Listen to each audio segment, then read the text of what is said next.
galera, tudo bem com vocês? Aqui tá tudo ótimo, aqui tá tudo tranquilo, né? Quero que vocês se inscrevam no canal, deixe seu joinha, deixe seu like aí, né? E vamos ajudando o canal a crescer aqui, tá? Vamos começar nossa aula de hoje? A nossa aula de hoje a gente vai trabalhar história e tempo, né? É um tema aí bem atual, um tema que muita gente às vezes não entende muito bem como é que funciona. Mas hoje nós vamos tentar entender um pouquinho o que é isso, tá? Pra gente entender, a gente precisa entender lá o conceito de história, né? Que a história é uma ciência que estuda a vida do homem no tempo. Até aqui tá tranquilo, né? E agora a gente vai tentar entender história e tempo, né? Como a história estuda o tempo, o que significa? Que a gente vai ter vários tempos. Então, a gente precisa entender as diferenças desses tempos, né? E a gente vai começar ali com o tempo da natureza, para vocês verem ali, né?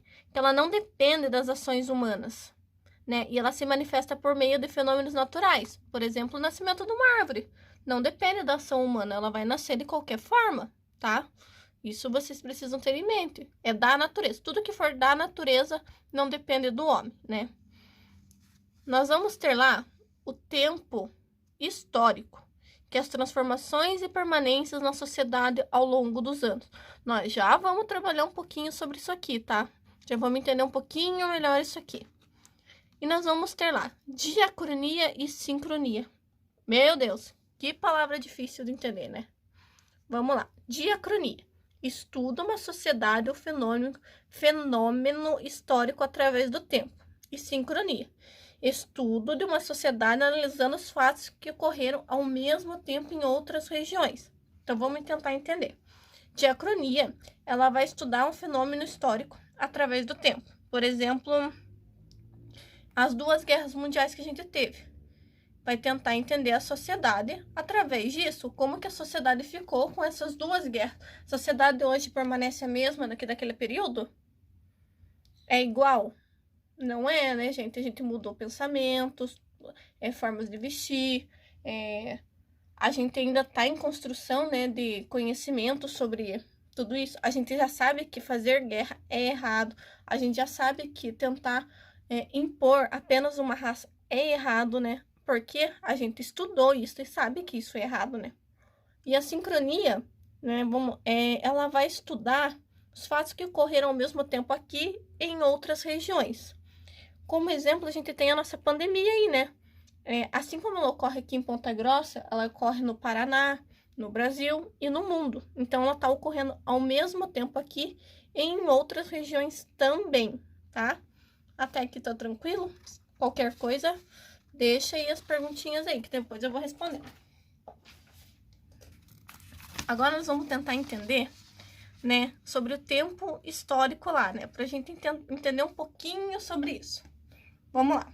A gente precisa lembrar lá que vocês viram lá na 4ª ou 5ª série, né, que vocês já viram sobre o que significa antes de Cristo e depois de Cristo. Aqui a gente só vai relembrar, tá? Que olha lá.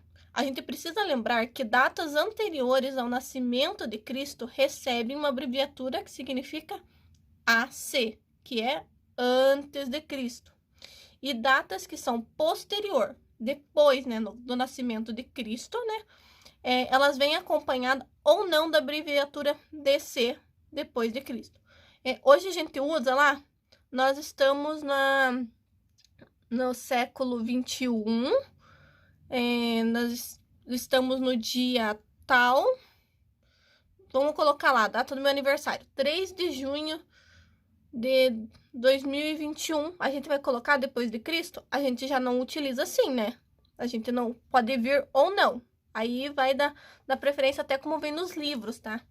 Aí eu coloquei aqui uma linha do tempo, porque a gente utiliza muito essa linha do tempo para tentar entender os fatos históricos, né?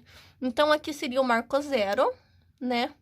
E aqui são anos anteriores e anos posteriores.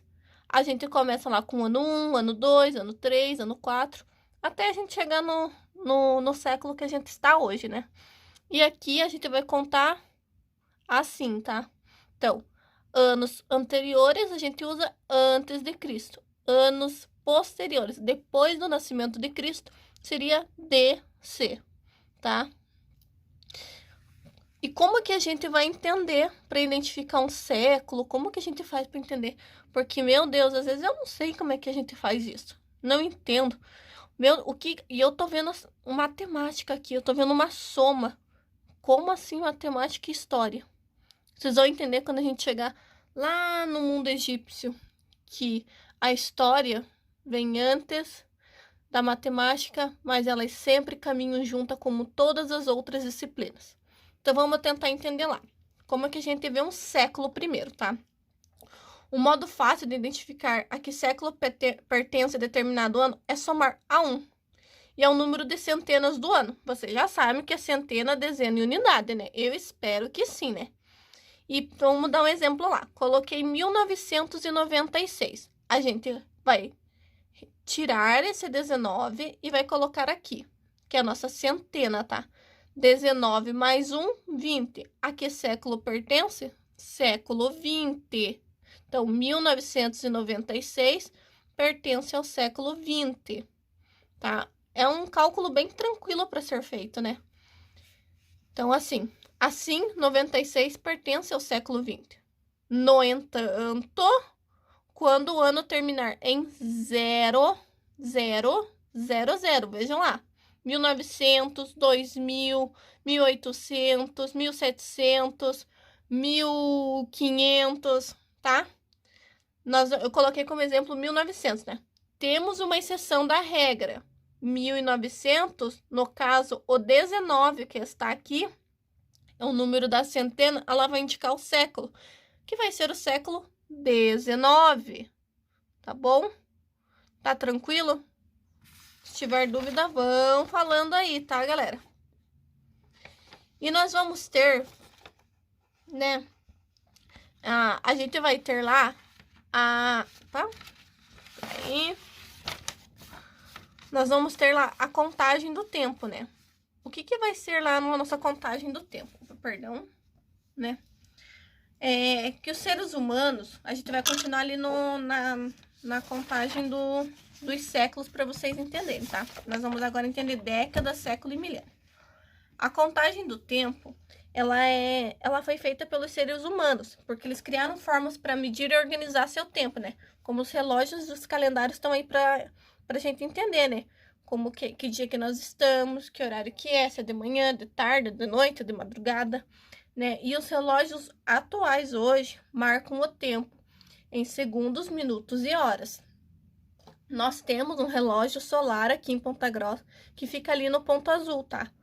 Quando vocês puderem, quando a gente puder sair, vocês vão dar uma olhadinha lá e vocês vão ver que ele está indicando as horas pelo sol, tá? Os calendários, eles vão indicar a passagem do tempo em dias, semanas, meses e anos. O dia que nós estamos, a semana, o mês ou o ano, né?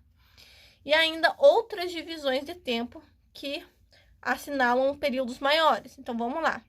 Quando vocês completaram 10 anos, vocês fizeram uma década, né? Quando completar 100 anos, vocês vão completar um século vivido. E quando for 1000 anos, vai ser o milênio. Entendem? Quando foi lá... Quando eu completei 20 anos, eu fiz 2 décadas. Quando eu for fazer 30 anos, eu vou fazer 3 décadas, tá? Então, a década a gente conta a cada 10 anos. Século a gente conta a cada 100 anos. E milênio a cada 1000, tá? Tranquilo isso? Se tiver dúvida, vão perguntando, que a gente vai ajudando aí, tá? E essa periodização, ela é muito utilizada em história. Por que ela é utilizada aí pela história? Porque vai facilitar a localização dos acontecimentos no tempo. Por exemplo, como que a gente ia saber que existiu a Biblioteca de Alexandria, como existiu a sociedade espartana, a sociedade grega, a sociedade egípcia, os maias, incas e astecas. Como que a gente vai entender? através dos acontecimentos no tempo, né? A gente vai utilizar aí para poder entender melhor, tá? E sim, é possível analisar historicamente os acontecimentos que antecederam ou foram consequências dele. A gente consegue fazer isso, tá? Aí o que a gente vai ter? A história em si, ela fica dividida no tempo, né? Como eu coloquei lá. A gente vai ter história e na próxima aula a gente vai ver o que é pré-história, pra gente entender como a gente teve história e pré-história, né? A gente precisa entender isso, né? Que a gente vai dividindo o tempo como em pré-história e história. A pré-história, ela é dividida no paleolítico, neolítico e idade dos metais. E a história é idade antiga ou antiguidade, idade média, né? Idade moderna e idade contemporânea, tá? Na próxima aula a gente vai entender o que é pré-história, porque a gente já entendeu o conceito de história, né? O que é tempo, história. A gente já entendeu aqui, né, algumas funcionalidades, como é que a história surgiu. A história surgiu através da escrita. Sem a escrita não surgiria história, ou surgiria? Coloca aí nos comentários, né? Então, a história é através da escrita. A gente também vai ver sobre a história da escrita por aí, tá? Mas na próxima aula a gente vai trabalhar um pouquinho sobre a pré-história. Beleza, galera? Se cuidem, fiquem em casa. Beijinhos, até a próxima. Tchau!